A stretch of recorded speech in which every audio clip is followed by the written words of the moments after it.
Hello, everybody. Welcome. We're gonna get started here. ¿Cómo hago para adelante?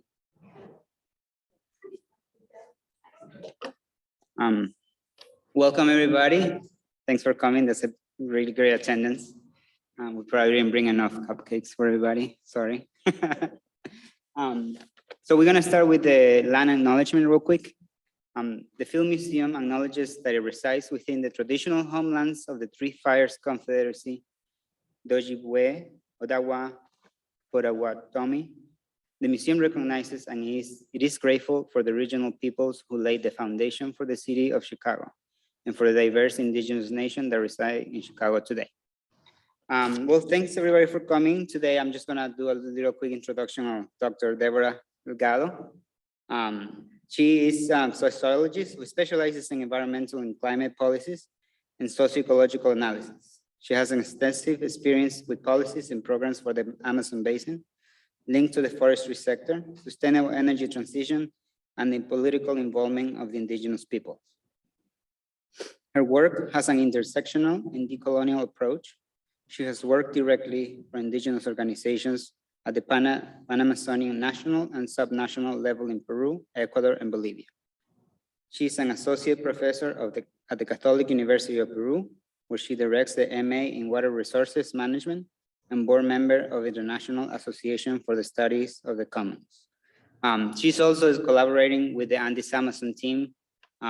We're very happy to have her on board. She's helping the social science team with many of the initiatives, including the Putumayo corridor and the upcoming encounter in Putumayo.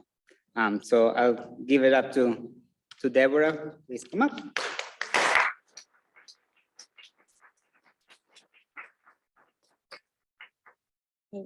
Thank you very much, Paul, and thank you everybody for being here today.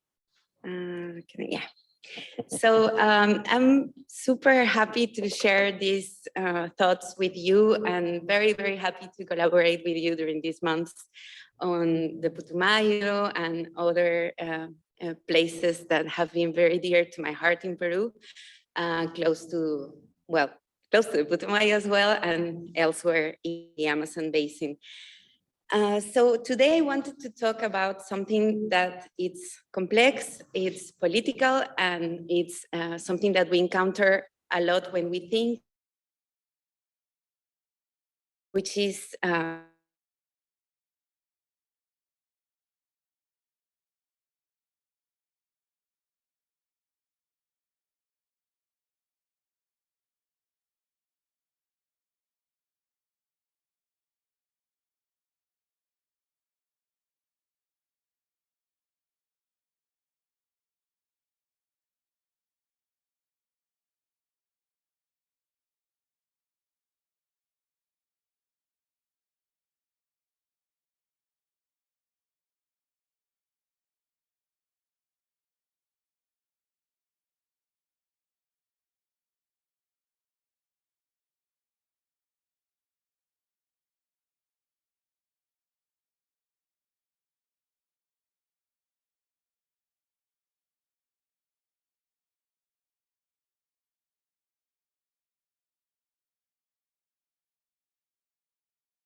that was amazing.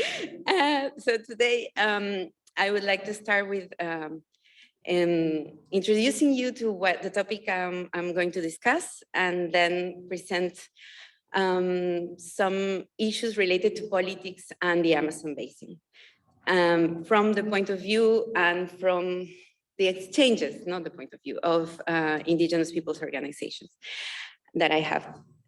So Amazonian indigenous peoples have been struggling to participate in many multi-level processes that affect the future of the global commons. But by that we mean, for example, the atmosphere, or spaces that have rules that are not public goods, and that have, although they are not public goods, they still have rules, and they have space to negotiate politically how to deal with them.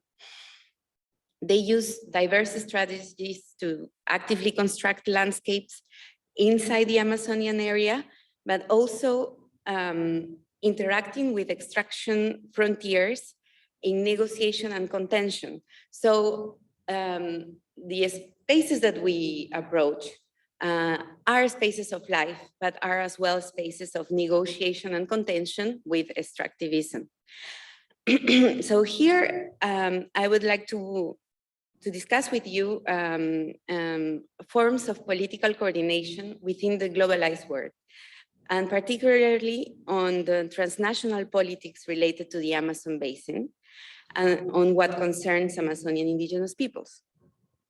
And I will focus on environmental governance arenas. So to start this, let's go to the beginning of how do we conceive the space.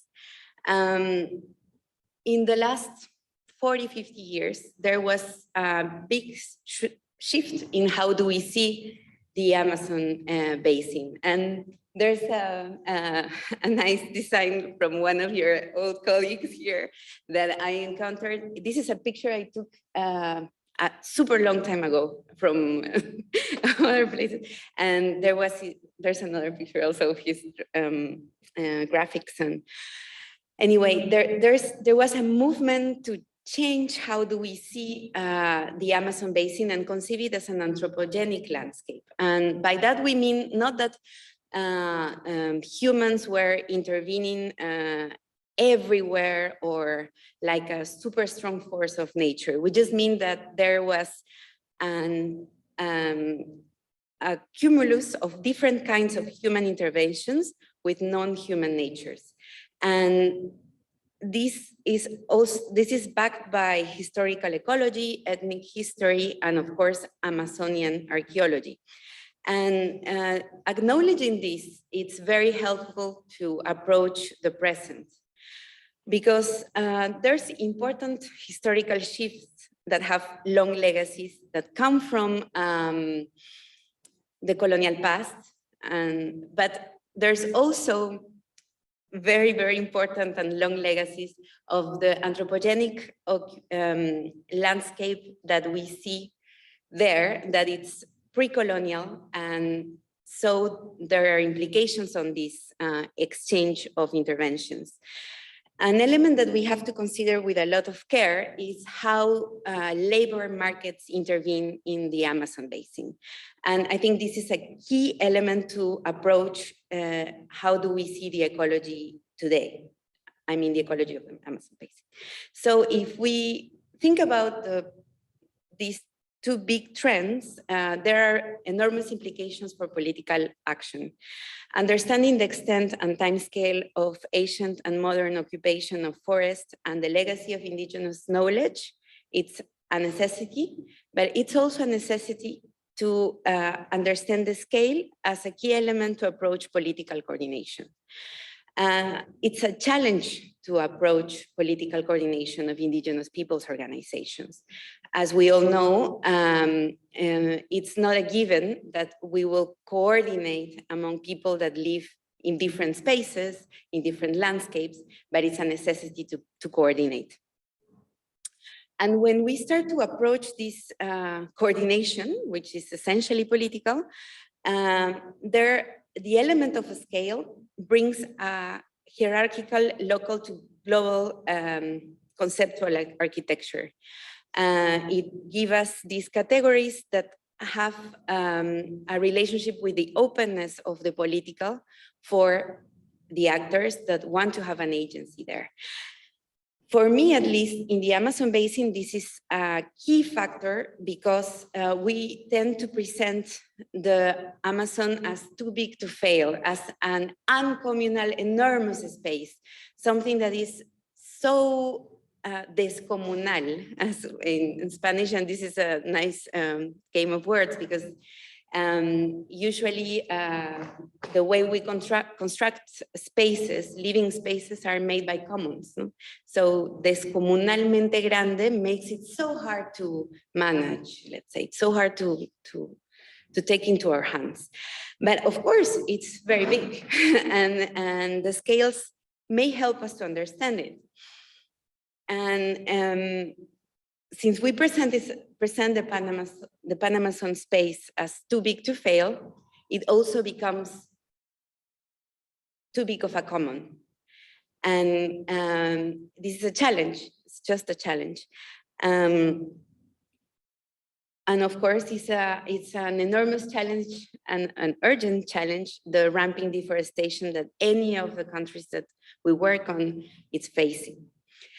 So this challenge, of course, is not only for indigenous peoples, it's also for states. Coordination is hard, political coordination. And in 1978, the 9 countries that have some sovereignty over the Amazon signed the OTCA, the TCA, the Amazon Cooperation Treaty. And but there's also other multilateral governance mechanisms such as the Comunidad Andina, CARICOM, Mercosur, that have a big say into this space. And nobody contests now that sovereignty, which was pretty much contested during the formation of the republics over the Amazon. Just as an example, the scientific panel for the Amazon on its first step or statement starts by stating that it's uncontested that the countries that are in the Amazon basin are the sovereign actors. Why do I bring this to the fore? Because indigenous peoples have a claim over these landscapes, of course. They do occupy them, but they are intrinsically not sovereign actors. So it's good to remember that this was a very contentious element for the governance mechanisms that emerged to protect or preserve the Pan-Amazonia. So let's go back to scale. This is a pointer. I don't remember how to point.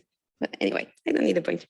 Analyzing environmental governance through nested space hierarchy can bring some essentialist categories back because it brings this scaled order that comes from the village to the town, to the city, to the municipality, to the region, to the nation, to the continent. And although it's super hard to not think like that,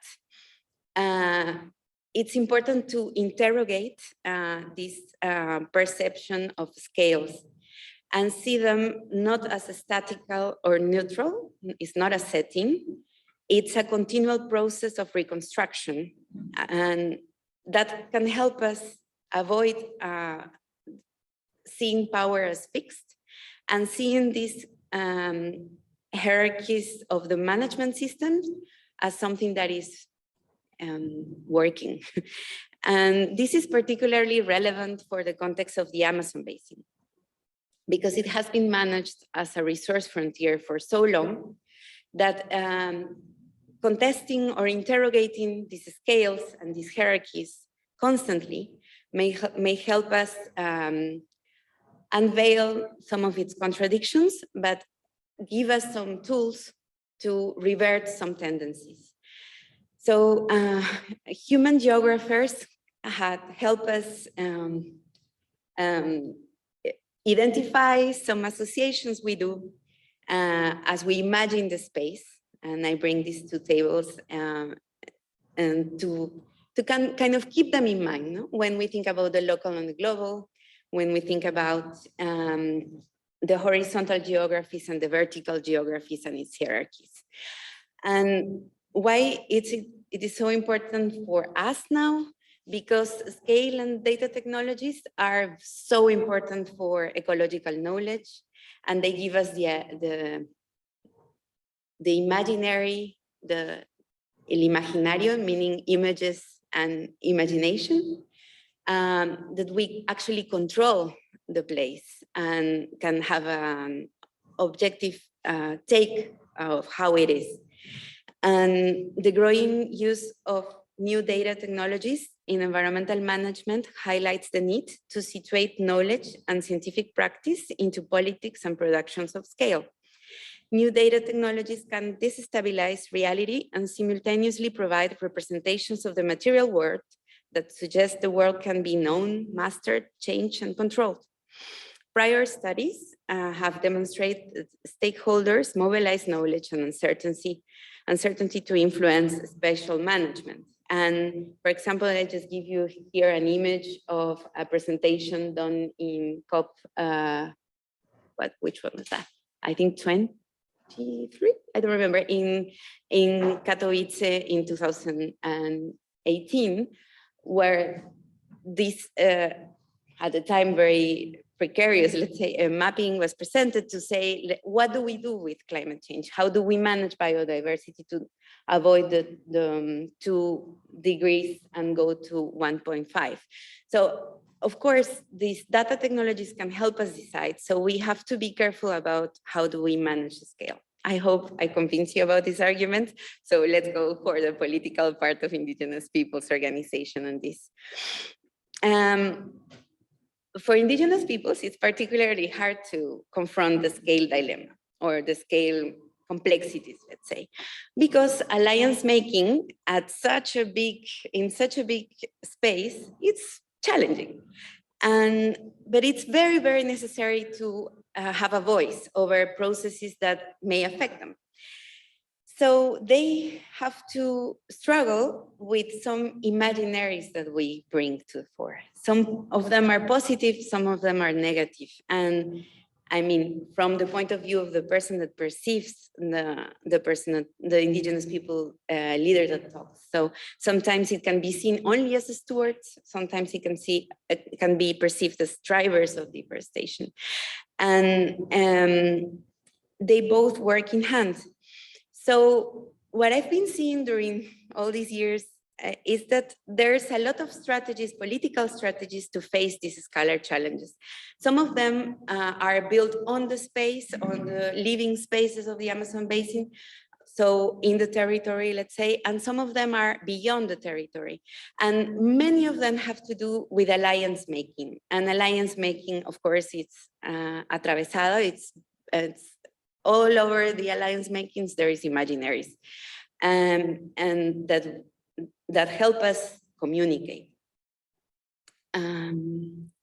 So a very important element is related to the OTCA discussion with the treaty of the Tratado de Cooperación Amazónica.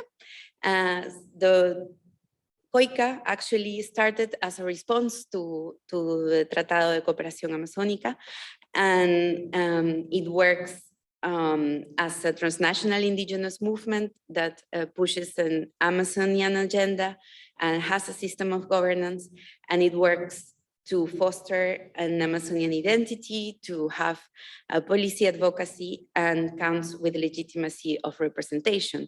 Everything here is tricky, no? Representing such a big space, all the alliance making that is behind having this kind of representation is pretty complex.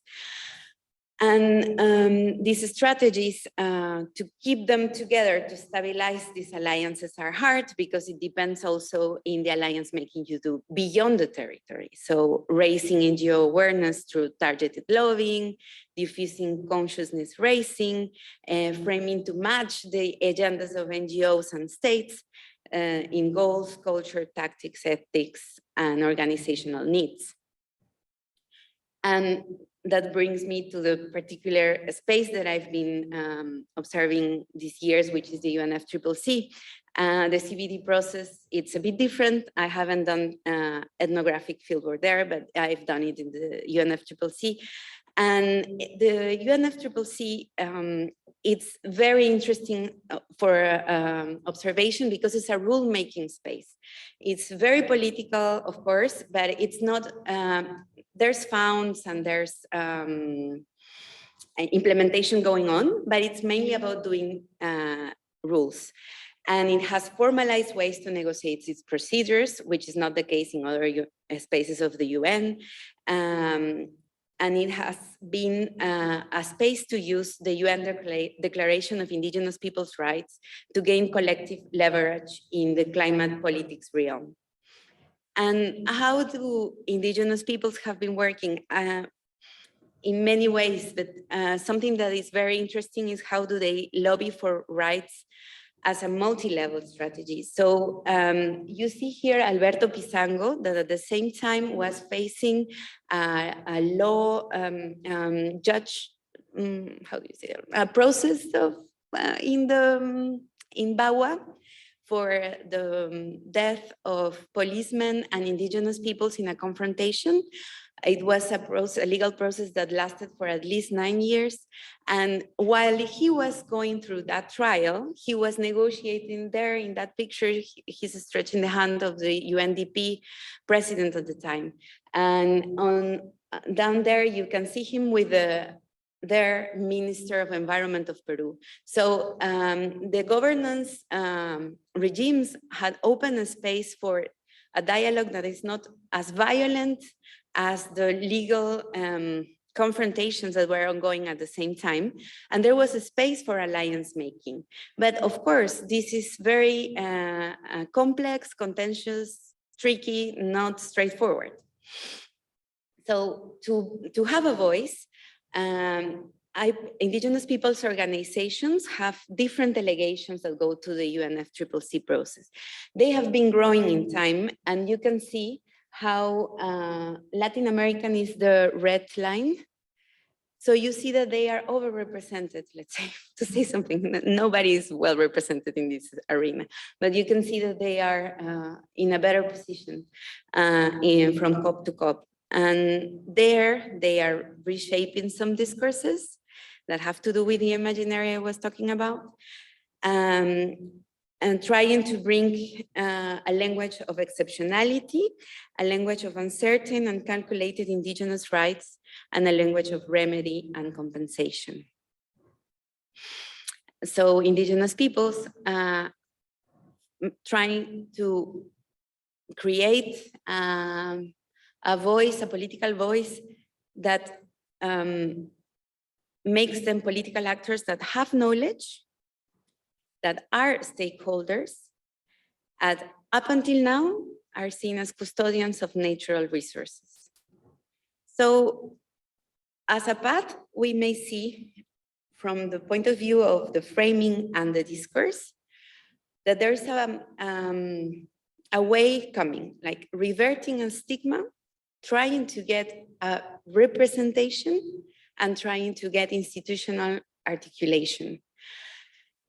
With backs and forths, that's how from 2007 up until now, you can see from the Cancun safeguards in red up until now, with the local communities and indigenous peoples platform, an evolution that comes from them being the drivers of deforestation, bluntly said, to them being stewards and being actors somehow. So they have used scales to reform human rights regimes and before, and bringing them to the UNFCCC process. They are trying to change the political framing and its influence on conservation, coming into the CBD and the deforestation on the UNFCCC process. Of course, they are resisting evictions and they are trying to attract funds. This is just an example, which is the local communities and indigenous peoples platform and how it was built progressively in time. So you can see them negotiating the plan that is there and that actually took place.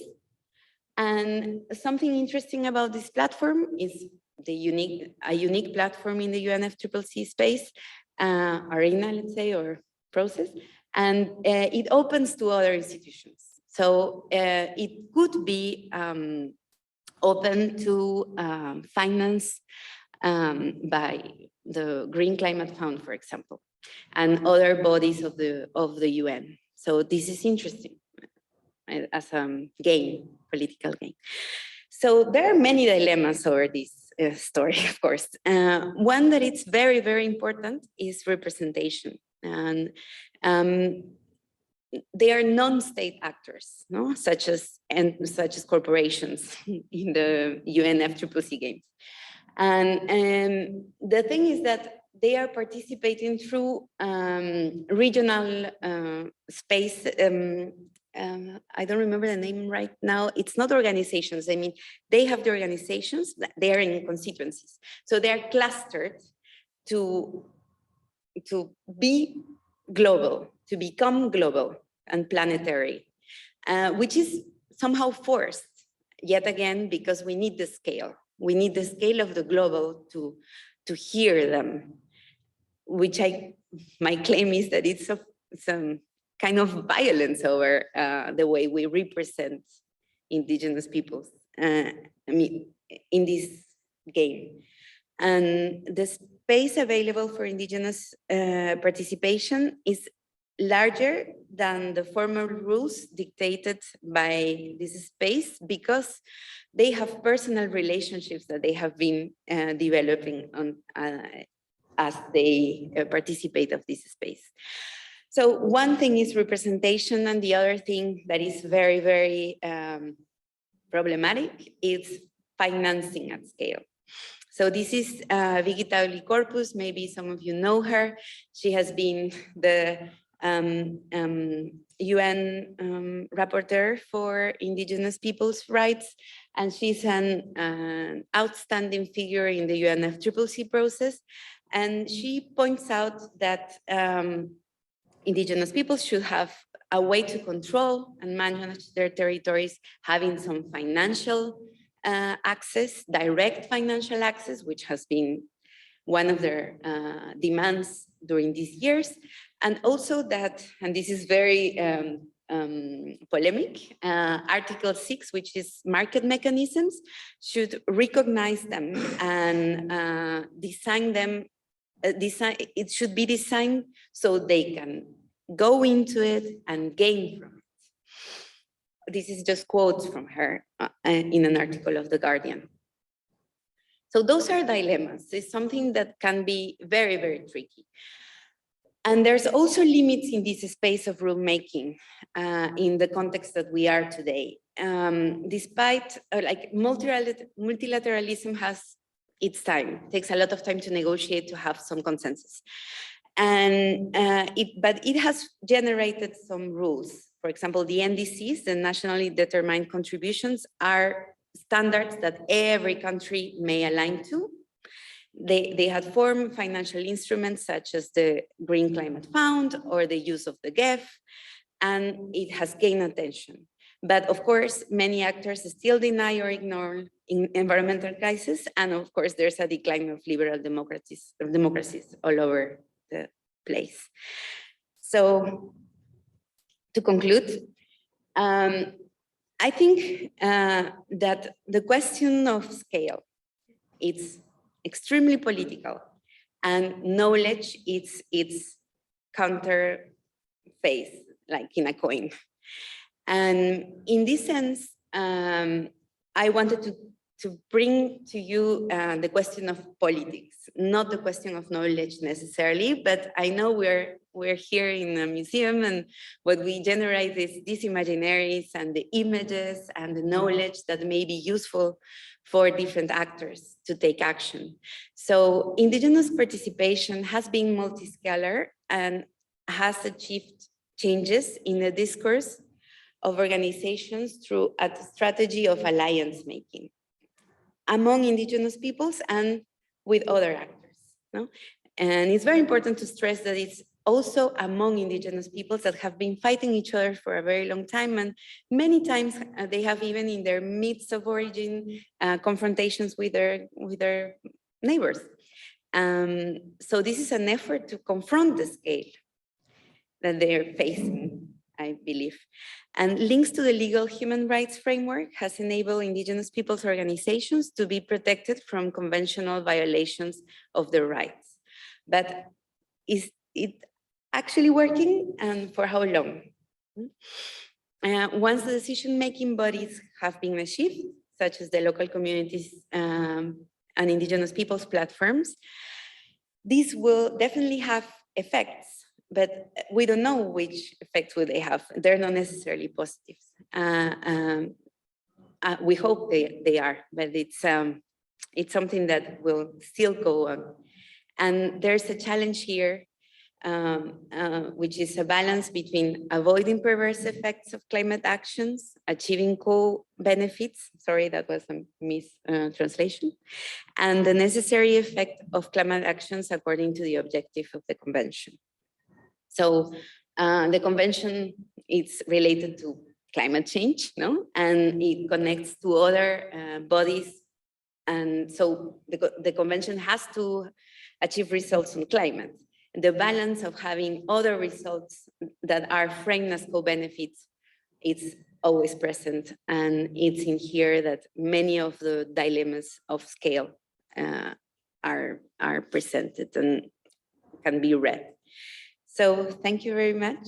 And thank you for your attention. I hope it wasn't very long. Thank you.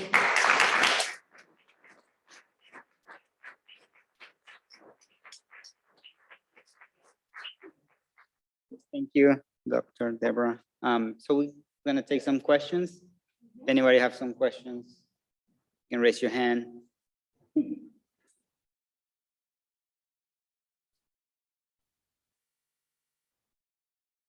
Hi, Amy, Action Center. Deborah, thank you so much for this presentation, for setting in context kind of how this landscape has changed, how it relates both to the ground and to these global processes. And you made the case that over the period of time you've been tracking this, indigenous peoples and discourse have shifted from the deforesters to those who are the proponents of climate stabilizing conservation. And I was wondering if you had thoughts about how science, peer-reviewed science, contributed or related to this process, and what you think that peer-reviewed science should be doing and contributing to moving forward.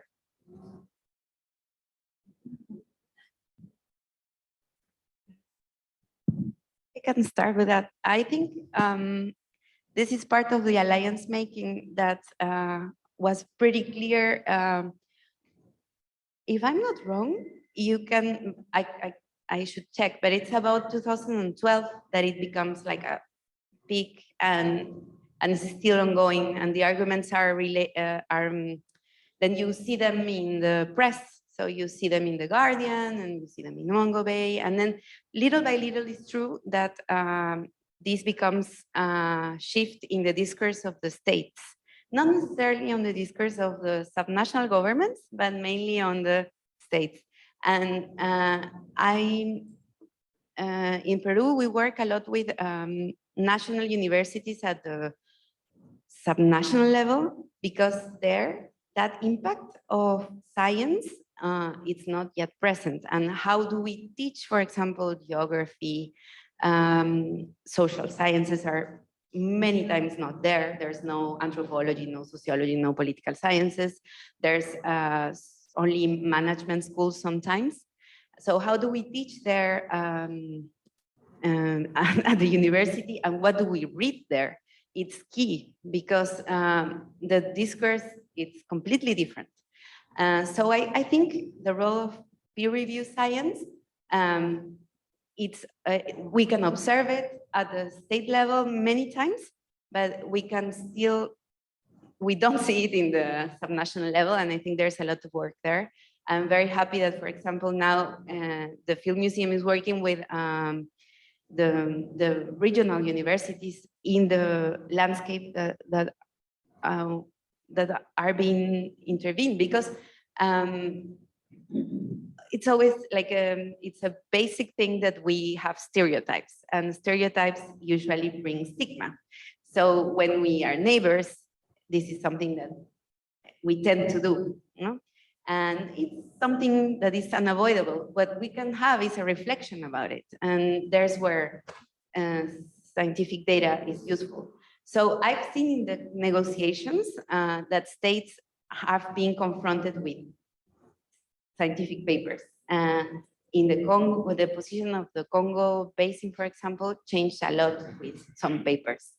And also confronting people that produce scientific papers saying that drivers of deforestation were local communities in Africa. And that was extremely interesting to see, because it takes out a legitimation for some violent actions, and this is a very key role to play for sure.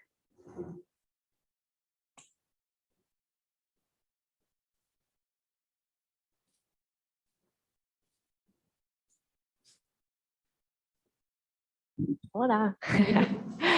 Thank you so much for a very thought-provoking presentation and inspiring, as our conversations always are. As you know, we have this challenge in the team of thinking about the Putumayo biocultural corridor. And there are many challenges associated to scale when you think about how the governance of such a landscape might work. And one of them, of course, is related to how do what we call local voices get represented in an eventual governance structure process. And if you look closer into the what we call the local, you see this, like the representatives that you picked, whose pictures you showed us, they are a very particular kind of local, because many of them are not the traditional leaders. Many of them spend most of their time outside their communities.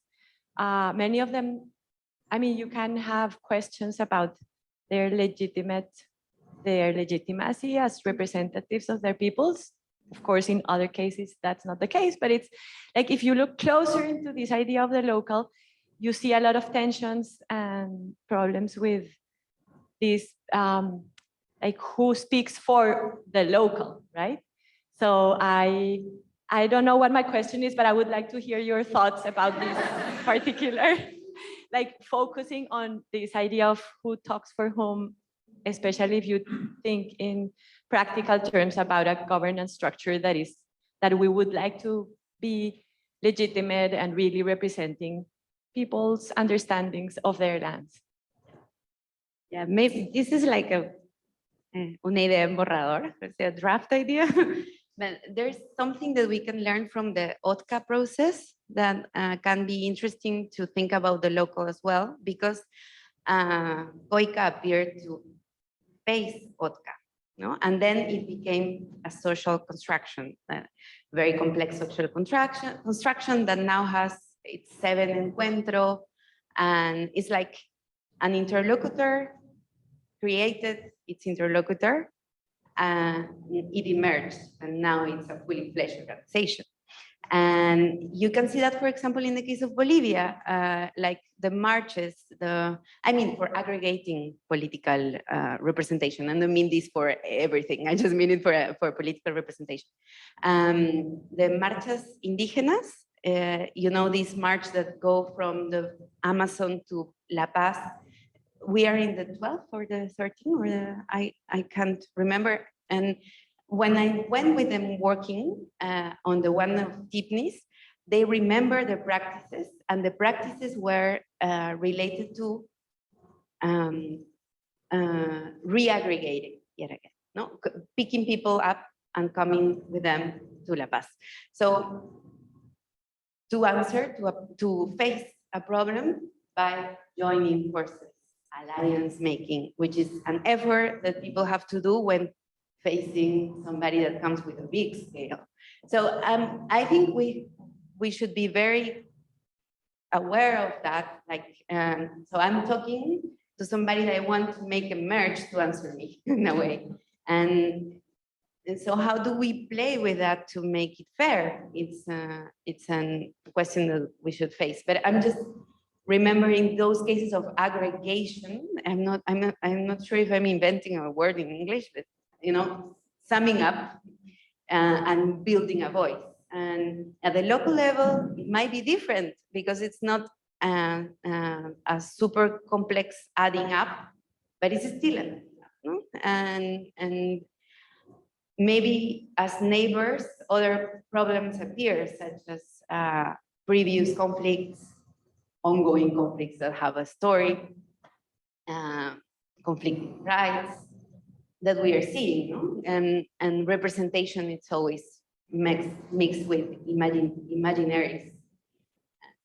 And that's also very, very important to take into account.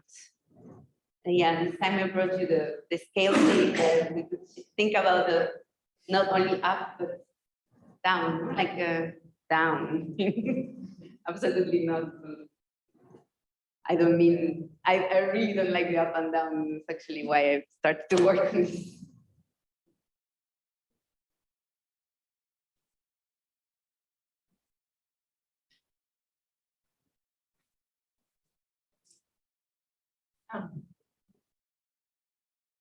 Great, this was great. I never think about things like this. So for me, it was a real exercise to think a little bit differently. And so I loved that. This is maybe following up on the, how does, as you build alliances, how does the information return to the grassroots and the base? And I'm thinking about, especially what you were talking about with like co-benefits and thinking about emissions-based credits, carbon credits. We're seeing now in the basin that there are people coming to sign agreements with folks on the ground, really local organizations, local leaders. And I think that connects to what you're talking about, this space that is a much bigger Pan-Amazonian giant indigenous alliance. There are things being negotiated at that level, but there are also folks on the ground trying to say, hey, you guys have this big indigenous territory. We would like to sign these agreements with you to sell carbon credits based on this. So I'm curious how you see that conversation going. It feels like there are things being negotiated at a higher level, and then there's sort of a country level politics around carbon markets, carbon credits, and there's an indigenous perspective on that.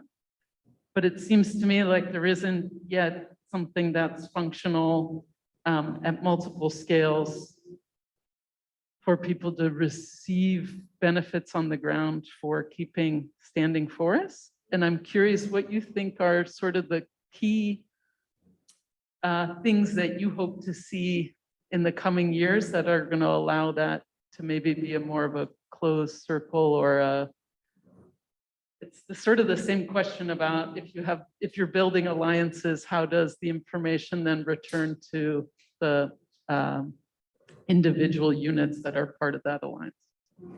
That's a key thing to think about. And I was speaking with this, maybe you've read Larry Lohman. He's an activist on, he was very much against red. At the very beginning, he had this portal that said no red. And what was very interesting was that there was news on particular reducing emissions from deforestation and forest degradation. It's a group of policies in the UNFCCC context that are related to policies and positive incentives to avoid deforestation. So in this mechanism has to do a lot with indigenous peoples and local communities because they live in the forest or around the forest, or in connection with the forest, or in conversation with the forest, whatever you prefer to say and frame. But it's very important, the word conversation, because that was part of the argument he made. When we use these technologies that allow us to model and kind of reframe the future, there's a black box that appears and the communication becomes very complicated. So the conversation, it's harder. But there is where we all could think differently. Like exchanging the information, it's so important. Because if you, for example, if you don't do that, you have the myth coming in back. While I was doing fieldwork super long time ago in Bolivia in 2013,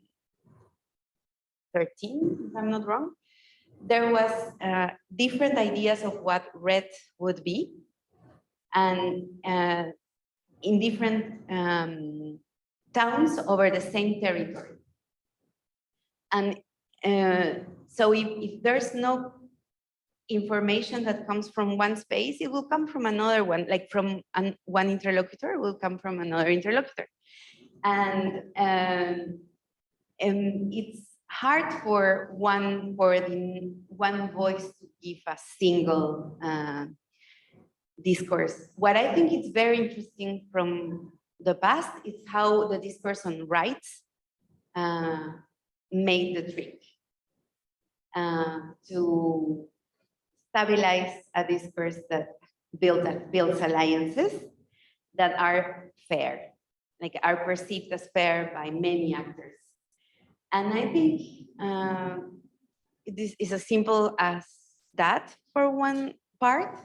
And then the other part is that when we explain what's happening, we need to explain the whole story. Because market mechanisms have that. It's like you are providing a service and somebody's rewarding with a compensation. But the thing is to have the both sides of the story and the information of both sides. And there's where the scale plays a role. Like, it's not that the local community doesn't understand what's happening at the basin level. They actually do in a different way, but they certainly do. And I think this is one element to consider while the rules are not clear. And it will still be unclear for a long while, I guess, for sure, if you see how things are going in our countries, and that's on the interest of many actors. Hope I answered. I just want to complicate things a little more. Sorry. I mean,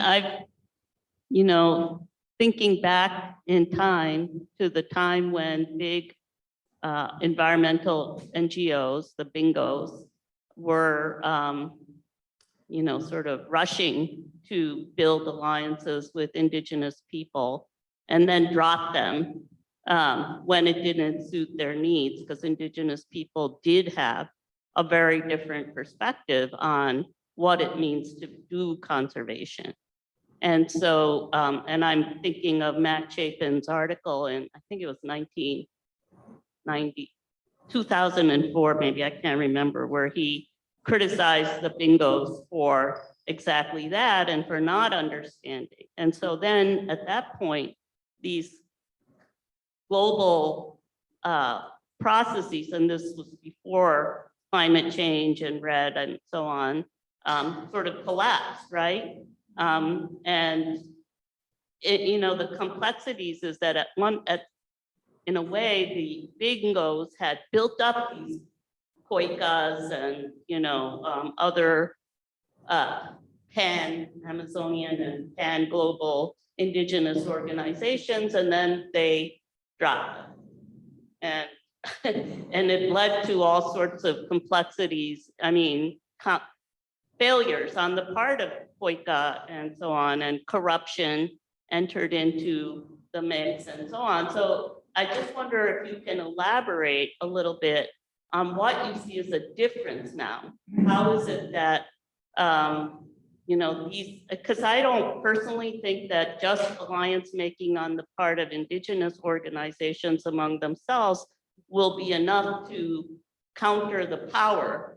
I mean, there's still so much, extractive industries power that is going to bulldoze everything else. So we can't just rely on indigenous organizations to do the hard work of countering what is happening with extractive capitalism. So how are things different now?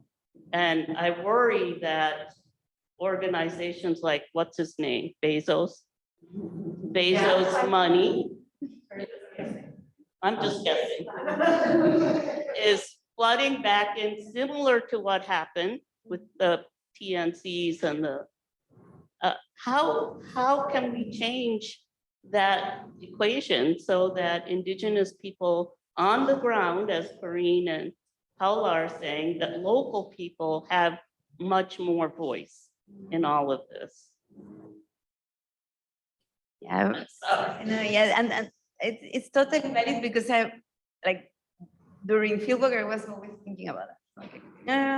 But the thing is that is this aggregate voice, it's not a natural effort, no? And it's of course something that has been done to counter, to speak at a scale, no? And that's real now. It has a lot of years, a lot of complications, and a lot of histories and stories, and it has produced a social history. I think that's the main difference, that now there's a past and some elements that are very contradictory, and also some reflections and people that have learned to play a part on that game. So I don't see it as corruption on itself, because I really don't like that word, because I don't understand it many times. Like when people take a resource and use it for something that was different from what it was supposed to be used for, all right? Many times it has to do with building alliances or paying for something that the state didn't do. So I'm not comfortable with that, but at the same time, it's not that they have to do the hard work. It's on the right side of the equation that things could be thought differently. It's a classical answer, but it's still the only one that I see. I mean, collective rights are human rights. Everybody has them. Environmental rights are collective. And this is very simple, straightforward, and easy to demonstrate and argue for. And if you need a voice, the voice is not only of the people that can talk, but of everybody that can act. And that's not only valid for humans, that's also valid for non-humans. So the axioms are super simple. And the work, I mean, in the sense that they are recognized, they are on the discussion, and could be used not only by indigenous peoples actors. In that sense, not that they're easy. And of course, I don't think it's easy for them to work on such a space. And when the money comes from Bezos, or in the coming from Bezos by Conservation International, TNC, or when it comes from GEF, like coming from states that make a common pool resource in the World Bank, and then comes from GEF, they're resources. And knowing all the story of the resource, it's something that we should strive for. But I don't know what else could we do, like to change it, because it's just making it visible, like, and hoping that it's useful. Thanks, Deborah. I had a question kind of building off of things that other people have been saying, which is, I think in addition to a question of scale, there's a question of what constitutes knowledge and practices of decision-making and power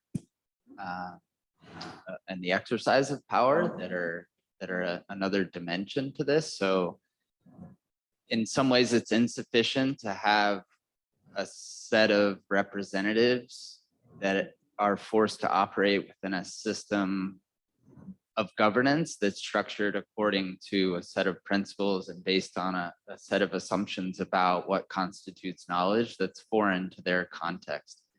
So my question is, like, what sorts of practices or accommodations have you seen at these higher scales to deal with that question of how indigenous peoples are different and approach life in a different way, think about governance in a different way, or is there no real opening for that? Is it, will they always have to become governments essentially, even though they're non-state actors and a very particular kind of non-state actor that just often approaches the political questions with a totally different set of assumptions about what is knowledge and how power should be. Yeah, it's super hard to see the accommodations at the scale of the Pan-Amazonian space and the UNFCCC, and but what I observed during those years was mainly, for example, the practice of dreaming and interpreting what's happening the next day as an opening or as a closing for political opportunity, for example, like how to deal with this. You know, the UNFCCC process, it's 2 weeks back to back, and indigenous peoples meet days before. So it's a very long time of negotiating with face-to-face with the states that back in your country may practice violence with you, and then over to you. And when they are there, they can have a conversation. And sometimes it's very dramatical, like for example, when pygmies organizations face the Congo Basin authorities, sometimes it's more like a space for talking details, more like when the ministry, or the then Minister of Peru met the organizations of Peru, and then they discuss elements that are more operational elements. In those spaces, it's pretty hard to accommodate yourself. And what happens usually is that in your agenda setting before coming there, you try to bring some elements of that. But as you get into the political space, they fade away. So you see synthesization of some of the elements that you mentioned at the very end when they come to negotiate. So it's not a happy story. It's that what happens. So it becomes, it forced into, Cristina Figueres said it very interesting, business plan for planet Earth. Yeah, so what I really believe is that even if that happens, this is one arena, and there are many arenas. So if we don't stick with the fact that this is the only scale, and we think it as an arena, then we avoid making it the whole thing and making it envelope your effort and be more than what you can manage.